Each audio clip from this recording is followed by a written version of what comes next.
శ్రీమాత్రే నమః. అమ్మతో ప్రయాణానికి స్వాగతం. అందరికీ అమ్మవారి ఆశీస్సులు ఎప్పుడూ ఉండాలని మనస్ఫూర్తిగా ఆ తల్లిని వేడుకుంటూ, కార్తీక మాసపు శనివారం పరమ పవిత్రమైనటువంటి ఈ రోజున శ్రీవారికి ఎంతో ఇష్టమైనటువంటి కొన్ని కథలను తెలుసుకొని స్వామి అనుగ్రహాన్ని పొందుదాం. శ్రీనివాసుని దర్శించుకునేందుకు తిరుమలలో ఉన్నటువంటి మాడా వీధుల్లోకి ప్రవేశించే ప్రతి భక్తులకు ప్రధాన గోపురానికి కుడివైపు ఒక మఠం కనిపిస్తుంది. దాని మీద వెంకటేశ్వర స్వామివారు ఎవరో భక్తుడితో పాచికలాడుతున్నటువంటి దృశ్యం కనిపిస్తుంది. ఆ మఠమే హతీరాం మఠం. ఆ భక్తుడే బావాజీ. బావాజీ బంజారా తెగకు చెందినవాడు. కొన్ని వందల ఏళ్ల క్రితం తీర్థయాత్రలు చేస్తూ ఆయన ఉత్తరాది నుండి తిరుమలకు చేరుకుంటాడు. అయితే వెంకటేశ్వర స్వామివారి యొక్క దివ్యమంగళ విగ్రహాన్ని చూసినటువంటి ఆయన మనసు అక్కడే లగ్నమైపోతుంది. తోటి యాత్రికులందరూ కూడా వెళ్ళిపోయినా ఆయన మాత్రం ఎప్పుడూ కూడా స్వామివారిని దర్శించుకోవాలని చెప్పి తహతహలాడుతూ ఉండేవాడు. ఆ విధంగా ఆయనతో పాటు వచ్చినటువంటి తోటి యాత్రికులందరూ వెళ్ళిపోయినా ఆయన మాత్రం తిరుమలలోనే ఉండి ప్రతినిత్యము కూడా వెంకటేశ్వర స్వామివారిని దర్శించుకుంటూ ఉండేవాడు. అలా స్వామిని ఎంతసేపు చూస్తున్నా కూడా, ఆ మానుషమూర్తిని ఎంతసేపు తనివి తీరా చూసుకున్నా బావాజీకి తనివి తీరేది కాదు. ఆలయంలో గంటల తరబడి బావాజీ నిలబడి ఉండడం అర్చకులకు కాస్త కంటగింపుగా మారింది. అతనెవరో తెలియదు. అసలు అతని భాష ఏమిటో అర్థం కూడా కావడం లేదు. అలాంటి వ్యక్తి ప్రతిరోజు కూడా ఇలా గంటల తరబడి గుడిలో ఉండడం కాస్త అనుమానాస్పదంగా భావించినటువంటి అర్చకులు ఆయనను బయటకు గెంటేశారు.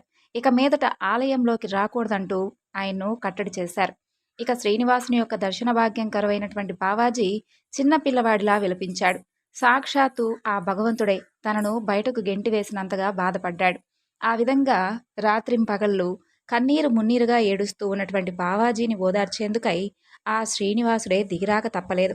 నిన్ను నా సన్నిధికి రానివ్వకపోతే ఏమి, నేనే రోజు నీతో సమయం గడిపేందుకు వస్తానులే అని చెప్పి బావాజీకి అభయమిస్తాడు వెంకటేశ్వర స్వామి. అలా ప్రతినిత్యము కూడా రాత్రిపూట పవలింపు సేవ ముగిసిన తరువాత ఆలయం ఎదురుగా ఉన్నటువంటి బావాజీ మఠానికి చేరుకునేవాడు స్వామి. అలా పొద్దు పొడిచే వరకు వారిద్దరూ కబుర్లతో కాలం గడిపేవారు. ఇక కొన్నిసార్లైతే కాలక్షేపం కోసం పాచికలు కూడా ఆడుతూ ఉండేవారు. అలా ఒకనాడు బావాజీతో స్వామివారు పాచికలాడుతూ కాలాన్ని కూడా గమనించుకోలేదు. సాక్షాత్తు ఆ కాల స్వరూపుడే సమయాన్ని మర్చిపోయాడు. సుప్రభాత వేళ సమీపిస్తుంది. జగన్నాథుడికి మేల్కొలుపు పాడేందుకై అర్చకులు ఆలయాన్ని సమీపిస్తారు. ఇక ఆ చప్పులను విన్నటువంటి వెంకటేశ్వరుడు దిక్కున లేచి ఆలయం లోపలికి వెళ్ళిపోతాడు. ఆ హడావిడిలో ఆయన కంఠాభరణం ఒకటి బావాజీ మఠంలోనే ఉండిపోతుంది. ఆ ఉదయం మూల విరాట్ను అలంకరిస్తున్నటువంటి అర్చకులు ఆయన ఒంటి మీద అతి విలువైనటువంటి కంఠాభరణం మాయమవడం గమనిస్తారు. అదే సమయంలో తన మఠంలో ఉండిపోయినటువంటి కంఠాభరణాన్ని తిరిగి ఇచ్చేందుకై బావాజీ ఆలయం లోపలకు ప్రవేశిస్తాడు. బావాజీ చేతిలో ఉన్నటువంటి ఆభరణాన్ని చూడగానే అర్చకులు మరింతగా కోపోద్రిక్తులై మరేమీ కూడా క్షణం కూడా ఆలోచించలేదు. ఆ ఆభరణాన్ని లాక్కొని ఆయన్ను పలు రకాలుగా దూషిస్తూ స్థానిక నవాబు దగ్గరకు తీసుకువెళ్తారు. సాక్షాత్తు ఆ దేవుడే తనతో పాచికలాడేవాడంటే ఎవరైనా నమ్ముతారా? నవాబు కూడా నమ్మలేదు. బావాజీని కారాగారంలో పడేస్తాడు. నిజంగానే ఆ శ్రీనివాసుడు ప్రతి రాత్రి నీకోసం వచ్చే మాట నిజమే అయితే నీకొక పరీక్షను పెడుతున్నా. ఈ కారాగారం నిండా బండెడు చెరుకు గడలు వేస్తాం. ఉదయం సూర్యుడు పొడిచే వేళకు అవన్నీ కూడా పొడి పొడిగా మారిపోవాలి అని హోంకరిస్తాడు నవాబు. ఆ అర్ధరాత్రి బావాజీని బంధించినటువంటి గది నుండి ఏనుగు గీంకారాలు వినిపిస్తాయి. అసలు అవేమిటో అర్థం కాక లోపలికి తొంగి చూసినటువంటి సైనికుల ఆశ్చర్యానికి అంతు లేకుండా పోతుంది. ఆ గదిలో నామాలు ధరించినటువంటి ఒక ఏనుగు బండెడు చెరుకు గడలను సునాయాసనంగా పిప్పి చేస్తూ ఉంటుంది. మూసినటువంటి తలుపులు మూసినట్లే ఉంటాయి. ఎక్కడి కావలి వాళ్ళు అక్కడే ఉంటారు. అయినప్పటికీ ఒక పెద్ద ఏనుగు లోపలికి చక్కగా ప్రవేశించింది. అసలు ఆ కార్యక్రమం జరుగుతున్నంత వరకు బావాజీ ఏం చేస్తున్నాడో తెలుసా? రామనామ స్మరణ చేస్తూ ఉంటాడు. అప్పటి నుండి ఆయనకు హతీరాం బావాజీ అనే పేరు స్థిరపడిపోయింది. హతీరాం భక్తికి స్వయంగా నవాబు ఆయన్ను క్షమాపణ వేడుకుంటాడు. ఆలయ అధికారిగా నియమిస్తాడు. హతీరాంజీతో పాచికలాడి స్వామి తిరుమలలో తన యొక్క ఆస్తులన్నింటినీ కూడా పందెంగా పెట్టి ఓడిపోయారని, అప్పటి నుండి తిరుమల ఆలయం అతని యొక్క వారసుల ఆధీనంలో ఉందని కూడా ఒక కథనం ఉంది. స్వామివారికి అత్యంత ఇష్టమైనటువంటి భక్తులలో తొండమాన్ చక్రవర్తి ఒకరు. అయితే తొండమాన్ చక్రవర్తి వలనే స్వామివారు శిలగా మారారని చెప్పి పురాణాలు చెప్తున్నాయి. మరి ఆనంద నిలయంలో శ్రీనివాసుడు, శ్రీదేవి భూదేవులిద్దరూ కూడా సరసల్లాపాలలో మునిగి ఉంటారు.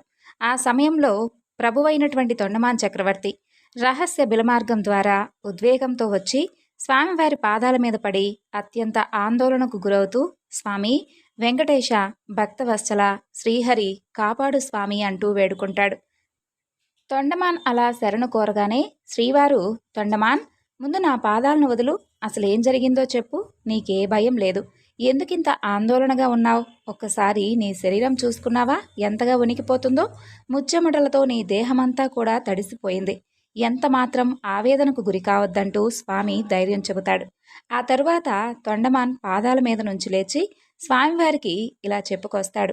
స్వామి, నేను ఒక ఘోరమైనటువంటి పాపాన్ని చేశాను. ఆ మహాపాపాన్ని నేను తెలిసి చేశాను, తెలియక చేశాను, నాకే అంతుపట్టడం లేదు. దానిని తలుచుకుంటేనే ఒళ్ళు కూడా జలధరిస్తుంది స్వామి.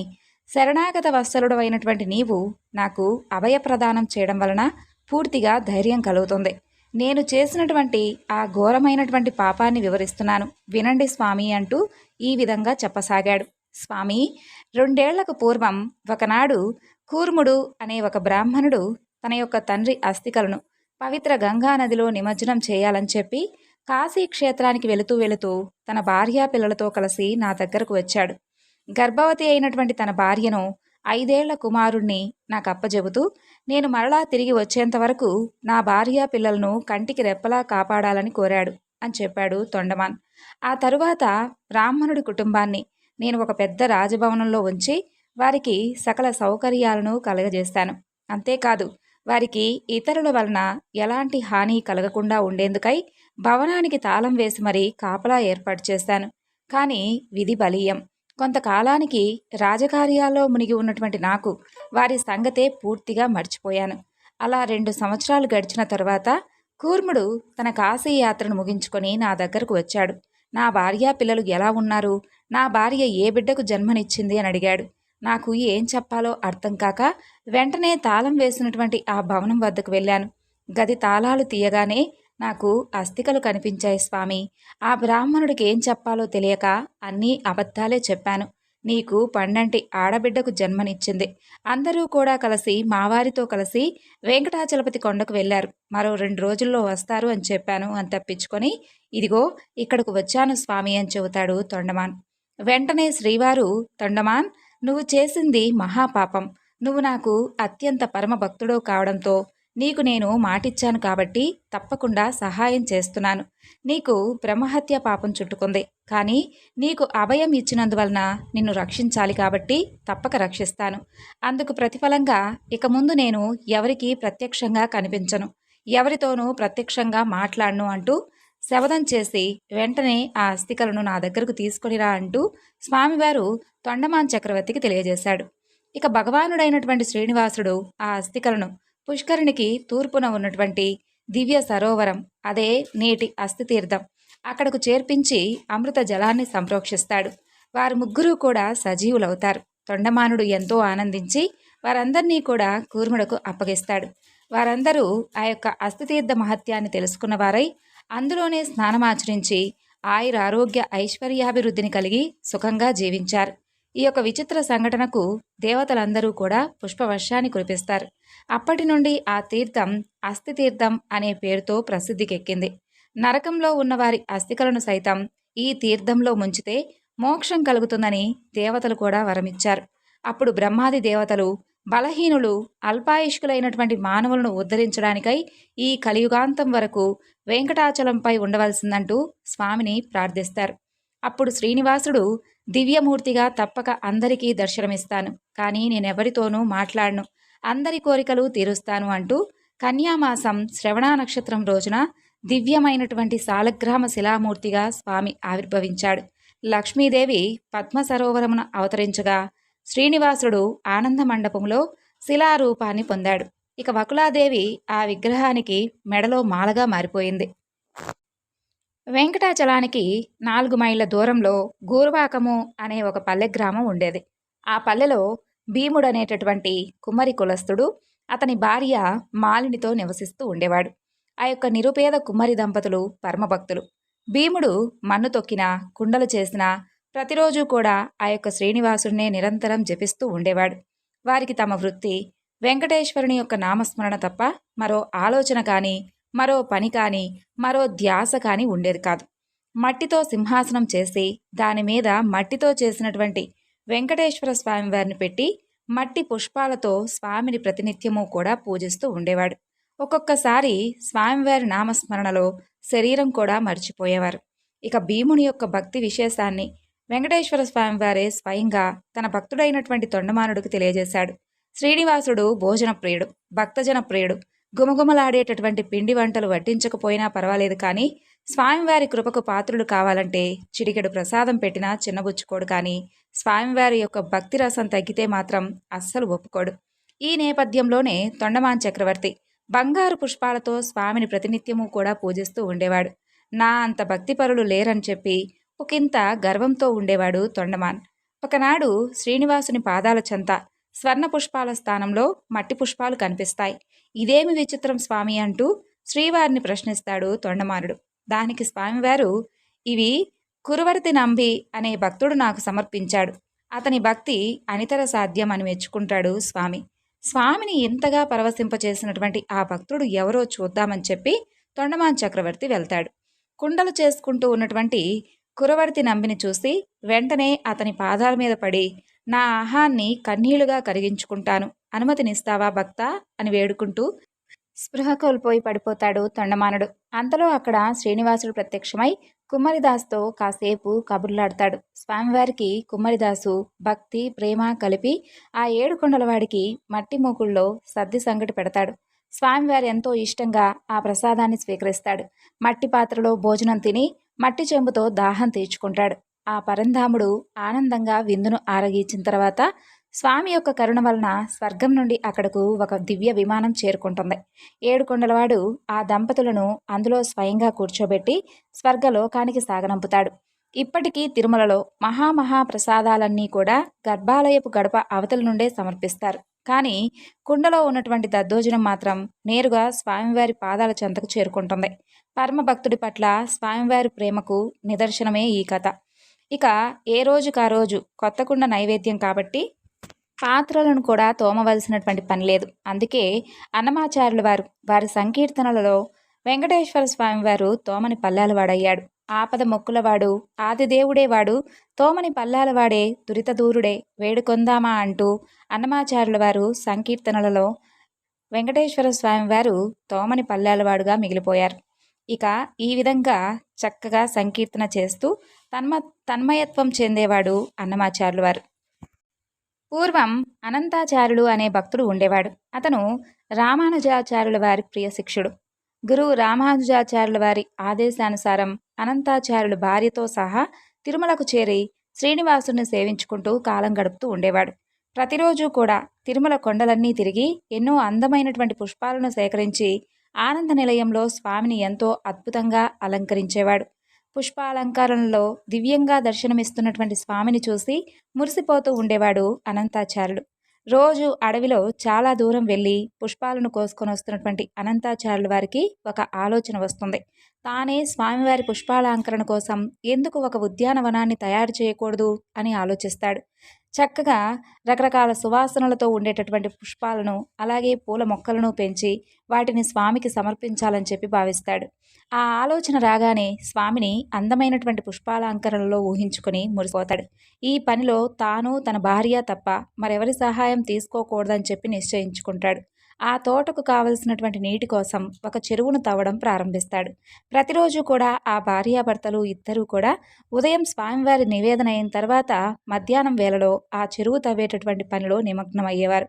నిప్పులు చిమ్మే ఎండను సైతం లెక్క చేయకుండా గడ్డపారతో మట్టిని తవ్వి గంపలో ఎత్తి తన భార్య తలపై పెట్టేవాడు. ఆమె ఆ మట్టిని తీసుకుని వెళ్ళి దూరంగా విసిరివేసొచ్చేది. అలా ఆ దంపతులిద్దరూ కూడా అదే పనిలో నిమగ్నమయ్యారు. భార్య నిండు చూలాలు కావడం చేత గంపను నెత్తిమీద పెట్టుకుని వెళ్ళి దూరంగా పారవేసి తిరిగి రావడం, మరలా వెళ్ళడం చాలా కష్టంగా ఉండేది. కానీ అనంతాచార్యుల వారు మాత్రం వేరే ఎవరి సహాయం తీసుకోకూడదు అనే దృఢ సంకల్పంతో ఉండడం వలన భార్యకు పాపం ఆ శ్రమ తప్పలేదు. అయితే ఆశ్రిత జనవత్సలుడైనటువంటి ఆ శ్రీనివాసుడు అదంతా కూడా గమనిస్తూ ఉంటాడు. ఆ దంపతులకు ఎలాగైనా కూడా సహాయం చేయాలని చెప్పి భావిస్తాడు. ఆ విధంగా ఆ మరునాడు ఆచార్యుల వారి వద్దకు ఒక చిన్న బాలుడి రూపంలో వచ్చి, తాతా, ఈ మండుటెండలో మీరు ఎంత కష్టపడుతున్నారు? నన్ను కూడా సహాయం చేయనివ్వండి అని అడుగుతాడు. కానీ అనంతాచార్యుల వారు మాత్రం అందుకేమాత్రం ఒప్పుకోడు. బాలుని రూపంలో ఉన్నటువంటి శ్రీనివాసుడు మాత్రం పట్టు విడవకుండా ప్రతిరోజు ఆ దంపతులు మట్టి తవ్వేటటువంటి సమయంలో వచ్చి నుంచునేవాడు. ఆచార్యుల వారు ఆ బాలుడిని ఏమాత్రం దగ్గరకు రానిచ్చేవాడు కాదు. ఇక ఆచార్యుల వారిది అసలు పట్టిందే పట్టు. నిండు చూలాలైనటువంటి భార్య మట్టి గంపలను ఎత్తుకొని ఆయాసపడుతూ అంత దూరంలో పారవేయడం, మరలా తిరిగి గంపనెత్తుకోవడం ఇవేమీ కూడా గమనించే స్థితిలో కూడా లేడతను. అతని ధ్యాసంతా కూడా ఎంత త్వరగా ఈ చెరువు పూర్తవుతుందా, ఎంత త్వరగా పూల మొక్కలు వస్తాయా, ఎంత త్వరగా పుష్పాలు వస్తాయా, త్వరగా ఆ పూలతో స్వామిని అలంకరించాలనేటటువంటి తపనే తప్ప తన శ్రమ గాని, తన భార్య శ్రమ గాని ఏమాత్రం అర్థం కావడం లేదు. భక్తవత్సలుడైనటువంటి శ్రీనివాసునికి ఆ దంపతులను చూస్తుంటే ముచ్చట కలిగింది. వారి భక్తి పట్ల ఎంతో సంతోషం వేస్తుంది. వారి శ్రమను చూసి బాధపడతాడు. ఇక లాభం లేదనుకొని నెమ్మదిగా వెళ్ళి ఆ మహా ఇల్లాలి వద్ద నుంచుని గంపను తీసుకుంటాడు. ఆమెను కాసేపు పక్కన ఉండమని చెప్పి తాను మట్టి గంపలను ఎత్తి పారవేసే పనిలో పడతాడు. గడ్డపారతో మట్టిని తవ్వే పనిలో ఉన్నటువంటి అనంతాచార్యుల వారు అదేమీ గమనించుకోడు. తల పైకెత్తి కూడా చూడ్డు. అలా జరుగుతూ ఉండగా కాసేపటికి ఆచార్యుల వారికి అనుమానం వస్తుంది. తన భార్య రోజు కంటే ఈరోజు ఇంత త్వరగా ఎలా రాగలుగుతుంది, ఇంత వేగంగా గంపను ఎలా ఖాళీ చేసి వస్తుంది అనే అనుమానం కలుగుతుంది. ఆ అనుమానం రాగానే ఆచార్యుల వారు ఒక్కసారిగా తల పైకెత్తి చూస్తాడు. వెంటనే జరుగుతుందంతా కూడా అర్థమవుతుంది. ఇంతవరకు ఈ బాలుడా ఈ గంప మోస్తుందని చెప్పనుకొని వెంటనే ఎంతో కోపోద్రిక్తుడై ఎంత వద్దని చెబుతున్నా వినకుండా భార్య నుండి గంపను తీసుకున్నందుకు ఆ బాలుడిపై విపరీతమైనటువంటి కోపాన్ని తెచ్చుకొని ఒక్కసారిగా గడ్డపారను పైకెత్తి ఎందుకిలా చేశావంటూ కోపంగా అడుగుతాడు. అప్పుడు ఆ బాలుడు చిరునవ్వుతో ఒక్కసారిగా పరుగులంఘించుకుంటాడు. సమాధానం కూడా చెప్పకుండా అలా ఆ బాలుడు వెళ్ళిపోవడం ఆచార్యుల వారికి మరింతగా కోపం తెప్పిస్తుంది. ఆవేశంతో ఊగిపోతూ ఆచార్యుల వారు గడ్డపారుతో ఆ బాలుడిని వెంబడిస్తాడు. కనపడినట్లే కనపడి ఇట్టే మాయమవుతుంటాడు ఆ బాలుడు. ఇక ఆచార్యుల వారికి కోపం మరింత ఎక్కువై గడ్డపారను ఆ బాలుడి పైకి విసిరేస్తాడు. ఆ విసురుకి గడ్డపార బాలుడి గడ్డానికి తగిలి రక్తం కారుతూ ఉంటుంది. మరలా మాయమైపోతాడు ఆ బాలుడు.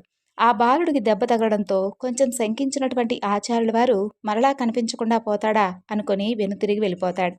అయితే ఆ రోజు సాయంకాలం ఆలయంలోకి ప్రవేశించినటువంటి అనంతాచార్యుల వారికి ఆలయంలో అర్చకులు ఏదో చర్చించుకోవడం కనిపిస్తుంది. అందరి ముఖాలలో ఆందోళన నిండి ఉండడం గమనిస్తాడు. అందుకు కారణమేమిటని ఒక అర్చకుల వారిని అడగ్గా ఆనంద నిలయంలోకి తీసుకుని వెళ్ళి స్వామివారి విగ్రహాన్ని చూపిస్తాడు. అంతే. అక్కడ దృశ్యం చూసినటువంటి ఆచార్యుల వారి యొక్క మాట పడిపోతుంది. అయ్యో, శ్రీనివాసుని దివ్యమంగళ విగ్రహం చుబుకంపై ఈ గాయమేమిటి, దారగా కారుతున్నటువంటి ఈ రక్తం ఏమిటి? ఆ దృశ్యం చూసినటువంటి అనంతాచార్యుల వారికి జరిగిందంతా కూడా అర్థమవుతుంది. స్వామి, ఎంత అపరాధం చేపించావయ్యా నా చేత, వచ్చింది నీవే అని తెలియక ఎంత అపరాధం చేశానయ్యా తండ్రి, ఆపద్బాంధవ నన్ను క్షమించు తండ్రి అంటూ స్వామివారిని అర్థిస్తాడు. జరిగిందంతా తెలుసుకొని అక్కడ ఉన్నటువంటి ఆచార పురుషులందరూ కూడా ఆశ్చర్యపోతారు. అంతలో శ్రీనివాసుడు ఒక ఆచార్యుడి ద్వారా ఈ విధంగా పలికిస్తాడు. ఓయి అనంతాచార్య, ఇదంతా కూడా నేను ఆడినటువంటి నాటకమేనయ్యా.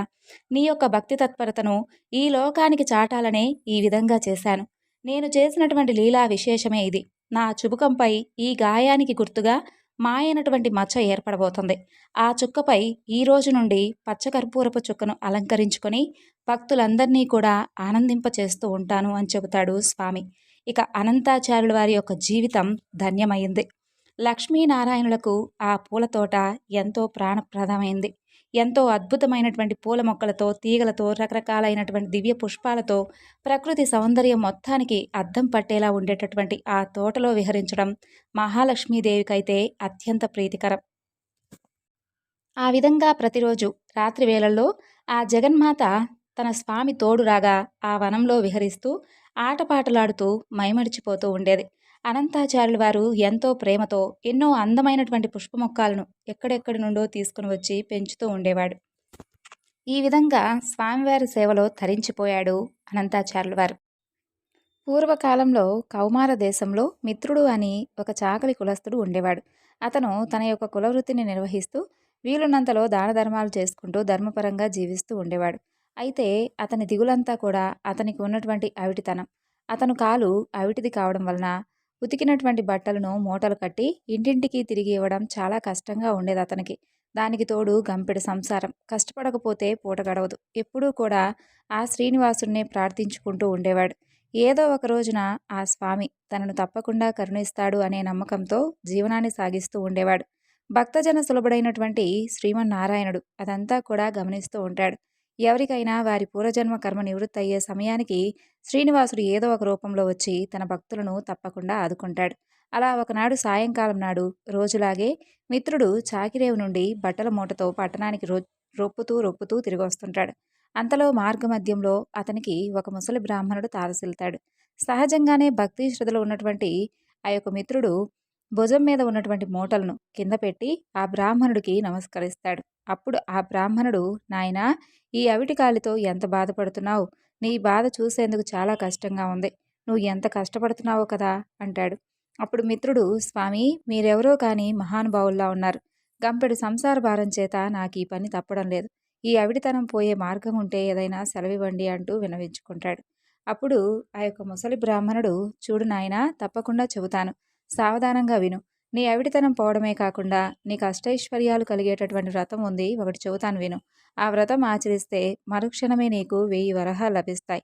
అయితే ఒక షరతు, అందులో సగభాగం నాకు సమర్పించాలి. రేపు మరలా ఇదే సమయానికి ఇక్కడికి వస్తానని చెబుతాడు. అప్పుడు మిత్రుడు, స్వామి, ఇంతకు మించినటువంటి మహాభాగ్యం ఏముంటుంది? ఆ వ్రతమేదో ఈరోజే ఆచరిస్తాను, సెలవివ్వండి అంటూ ప్రార్థించగా ఆ బ్రాహ్మణుడు వెంకటేశ్వర వ్రతకల్పం గురించి వివరంగా చెబుతాడు.